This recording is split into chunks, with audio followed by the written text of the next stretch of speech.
Light का मुड़ना ही क्या है, रिफ्लेक्शन है। आइए समझिए, मान लेते हैं यहाँ पर एयर भरी हुई है, ये सब एयर है। ये क्या है, तुमने एक ग्लास की वो ले आए, ग्लास का टुकड़ा या ग्लास स्लैब ले आए, ठीक है, वो ये रख दिया, नहीं ये तो पानी ही रख दिया। मान लेते हैं ये ग्लास का एक टुकड़ा रख दिए यहाँ पर, ठीक है, बड़ा सा, जो यहाँ पर क्या है, सब एयर भरी हुई है। अब जब सब एयर भरी हुई है तब क्या तुमने क्या किया, एक लाइट यहाँ पर ऐसे रख दी, लाइट डाली।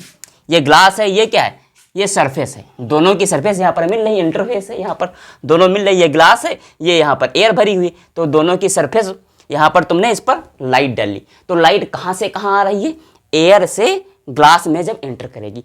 अगर क्या होता, मान लेते सपोज दैट, अगर ये यहाँ पर ग्लास स्लैब ना होकर, यहाँ पर हम ग्लास लिख देते हैं, ये ग्लास, यहाँ पर एयर लिख देते हैं, या ग्लास स्लैब ना होकर यहाँ पर कोई मिरर रखा होता, मिरर या कोई शाइनी सरफेस होती, तो क्या होती, ये लाइट ऐसे रिफ्लेक्ट हो जाती। उस फेनोमेना को हम लोग क्या कहते हैं, रिफ्लेक्शन ऑफ लाइट। लेकिन यहाँ पर क्या होगा कि वही कहानी क्या करेंगे, जो ये सरफेस है, यहाँ पर क्या करेंगे, इस पॉइंट पर इस सरफेस से एक हम परपेंडिकुलर ड्रॉ कर लेंगे इस तरीके से। ये यहाँ से 90 डिग्री होगा, इधर से भी 90, देखो ये यहाँ पर 90 डिग्री बन रहा है, इसको सीधा कर देते हैं, ये 90 डिग्री, ये क्या है, परपेंडिकुलर है इस सरफेस पर। इस जो परपेंडिकुलर पड़ा होता है, इसको हम लोग नॉर्मल के नाम से जानते हैं, ठीक है भाई। अब रही बात कि एयर से जब लाइट ग्लास में इंटर कर रही है, तब इसकी कुछ हरकत चेंज हो जाएगी। आनी तो चाहिए वो कुछ इस तरीके से, यहाँ पर आनी चाहिए, बट ये ऐसे ना आकर ये कुछ ऐसे मुड़ जाएगी, ऐसे। भाई लाइट क्या है, light travel in straight line, but क्या है, यहाँ पर मीडियम चेंज हो गया। जब मीडियम चेंज हो गया तब ये लाइट इधर ऐसे जानी तो चाहिए थी, ये उसका पाथ है, ये वाला, लेकिन यहाँ पर ना जाकर वो अपने जो नॉर्मल है, ये इससे इतना ये बेंड हो गई। Bending of light when it goes from one medium to another medium obliquely, मतलब जब तिरछी लाइट हम डालेंगे तब क्या होगा, ये बेंड हो जाएगी।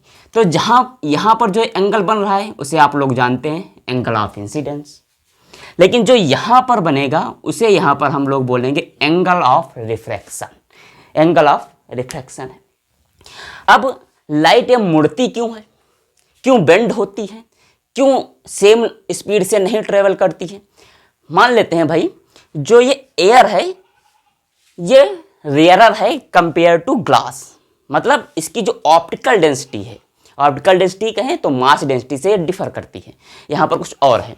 तो मान लेते हैं ये यहाँ पर क्या है, एयर से जब ये लाइट ग्लास की तरफ आ रही है तो क्या हुआ, ये इसका मीडियम चेंज हो गया, और जो ग्लास है वो एयर के कंपेयर में डेंस है।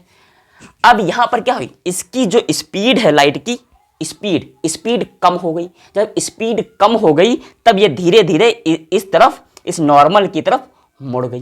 जैसे मान लेते हैं अभी खुला रोड मिल जाए, उस पर कोई भीड़ भाड़ ना हो और तुम बाइक से जा रहे हो, तो क्या होगी, तुम्हारी बाइक की स्पीड तेज होगी, तेज स्पीड से चलाओगे गाड़ी। लेकिन वही भीड़ भाड़ वाला इलाका पड़ जाए तब क्या होगा, उसमें गाड़ी की स्पीड क्या होगी, स्लो हो जाएगी, टेढ़ी मेढ़े ऐसे करके धीरे धीरे तुम निकलोगे। वही कहानी यहाँ पर भी हुई है, एयर से ग्लास में आई, तो ये एयर क्या है, रेयर मीडियम है, रेयरर है, और जो ग्लास है ये डेंसर मीडियम है। इसकी ऑप्टिकल डेंसिटी ग्लास की एयर के कंपेयर में ज़्यादा है, और जो एयर की ऑप्टिकल डेंसिटी है वो ग्लास के कंपेयर में कम है। तो स्पीड जब कम ज़्यादा होती है तब बेंडिंग ऑफ लाइट होती है। इसका उल्टा भी हो सकता है, देखिए ये तो हुई एयर से डेंसर में आई। अब यहाँ पर हम क्या बना देते हैं, यहाँ पर अब हम ऊपर रख देते हैं ग्लास, यहाँ पर रख देते हैं एयर। तुमने क्या किया, ये ग्लास का टुकड़ा है, सरफेस मान लेते हैं ऐसे ही ग्लास है, ग्लास का टुकड़ा है, ग्लास स्लैब है, लेबोरेटरी में देखने को मिलेगा, इतनी बड़ी होती है वो। अब क्या है कि तुमने ग्लास पे, ये ग्लास है, ये इधर मान लेते हैं पूरा ग्लास है, यहाँ तक है, ये पूरा ग्लास का स्लैब बना हुआ है, ठीक है। अब तुमने क्या किया, यहाँ पर एक इंसिडेंस लाइट ऐसे यहाँ पर डाली, ठीक है। यहाँ पर है एयर और यहाँ पर तुमने बनाया इसका नॉर्मल सरफेस पर। अब ये लाइट क्या होगी, अब ये लाइट यहाँ पर जो है ये नॉर्मल से दूर भाग जाएगी, क्योंकि अब इसको खुला रास्ता मिल गया। अभी तक ये भीड़ भाड़ वाले इलाके में आ रही थी, लेकिन अब क्या, इसका खुला रास्ता मिल गया। जब खुला रास्ता मिल गया तो ये तेज स्पीड से चलेगी। तो यहाँ पर स्पीड क्या होगी,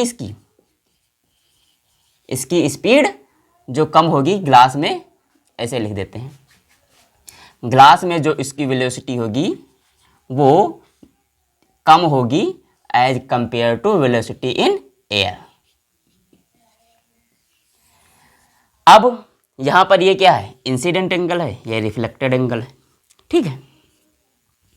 तो इस तरीके से हम ये रिफ्रैक्शन के फेनोमेना ऑब्जर्व कर सकते हैं। इसके लॉज क्या हैं, कॉज तो हमने बता दिया है कि ये क्यों होता है, क्योंकि स्पीड कम हो जाती है।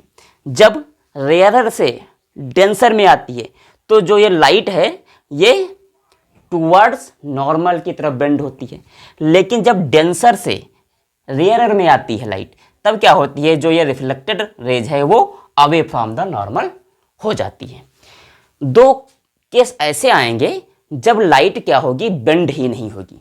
ये दोनों मीडियम कैसे होने चाहिए, ट्रांसपेरेंट होने चाहिए।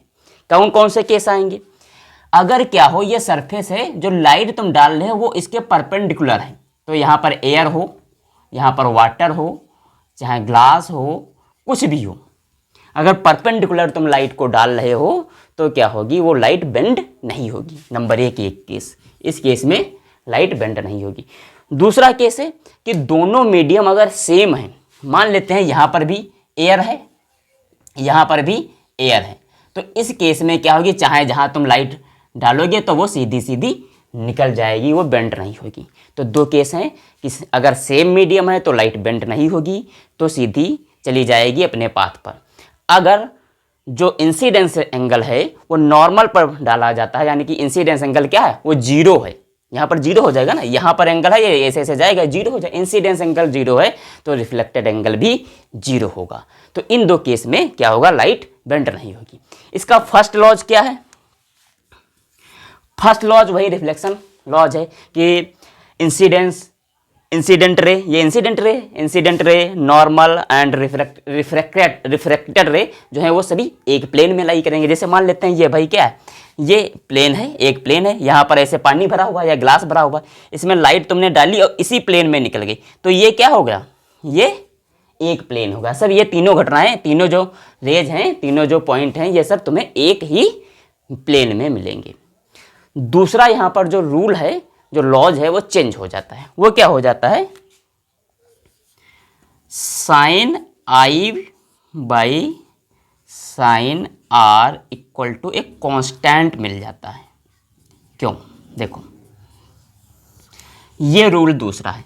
इसमें कह रहा है कि अगर हम साइन इंसिडेंस एंगल निकालें और sine i upon sine r करेंगे तो कांस्टेंट वैल्यू आएगी। कब आएगी ये वैल्यू, ये भी सुनो, जब क्या होगा, एयर और जो यहाँ पर मीडियम है, यहाँ पर मीडियम 1 करते हैं, यहाँ पर मीडियम 2 है, ये दोनों चेंज नहीं होना चाहिए। मीडियम 1 मीडियम 2 चेंज नहीं होने चाहिए, और ना ही जो ये लाइट पड़ रही है इसकी वेवलेंथ चेंज होनी चाहिए। मान लेते हैं कि लाइट तुमने येलो वाली लाइट यहाँ पर डाली, और फिर क्या हुआ, मीडियम तुम्हारा एयर है और मीडियम इधर ग्लास है, तो जो यहाँ पर sine i by sine r आएगा वो मान लेते हैं कोई वैल्यू के आई है, कांस्टेंट आया है, तो ये हर बार के ही आएगा। एयर होगी, दूसरा मीडियम ग्लास होगा, और क्या होगा कि जो लाइट है ये तुम्हारी येलो कलर की अगर है, तुम चाहे एंगल यहाँ पर ऐसे डालो, चाहे ये वाली रिफ्लेक्टेड रे जो वो इंसिडेंट एंगल है वो यहाँ पर डालो, तो लाइन कुछ इधर जाएगी, यहाँ पर डालो, इस तरीके से मुड़ती हुई चली जाएगी, लेकिन sine i by sine r equal to के ही आएगा। इस केस में कुछ चेंज नहीं होना चाहिए, तब ये कांस्टेंट आएगा। अगर क्या हुआ, ग्लास की बजाय तुमने वाटर ले लिया, केरोसिन ले लिया, कोई और ऑयल ले लिया, या कोई और ट्रांसपेरेंट मीडियम ले लिया, तो ये जो के है कांस्टेंट है, इसकी भी वैल्यू चेंज हो जाएगी, इसकी भी वैल्यू चेंज हो जाएगी। और दूसरा केस क्या है, अगर यहाँ पर येलो लाइट की बजाय तुमने ब्लू ले लिया, वायलेट ले लिया, रेड ले लिया, अगर कोई दूसरी वेवलेंथ वाली लाइट ले लिया, तब भी कांस्टेंट चेंज हो जाएगा। तो कांस्टेंट ये यहाँ पर अप्लाई करता है अगर दोनों मीडियम वही हैं, सेम रखे जाए, मतलब M1 और M2, यहाँ पर एयर है, यहाँ पर ग्लास है, और जो ये लाइट है वो सेम वेवलेंथ की है, तो एंगल चाहे जिधर इधर उधर घटाओ बढ़ाओ, सब जगह पर कांस्टेंट एक ही आएगा, के। कोई सा भी कांस्टेंट हो सकता है, वैल्यू कांस्टेंट हो सकता है। इसे हम रिफ्रैक्टिव इंडेक्स के भी नाम से जानते हैं।